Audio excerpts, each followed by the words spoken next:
Салому алайкум мардуми тоҷдори тоҷик.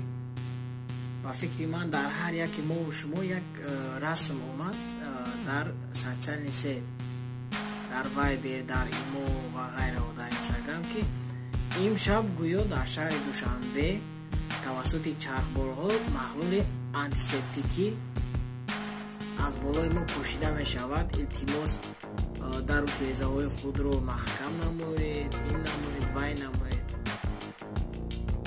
ин ҳама овозаҳо дурӯғанд.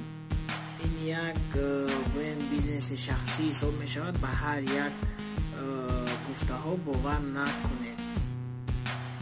аз вазорати тандурустӣ ба ҳар як шаҳрванд мумкин ки смс паёмак омада бошад ки ин ҳама овозаҳо дурӯғанд, набояд бовар кунед.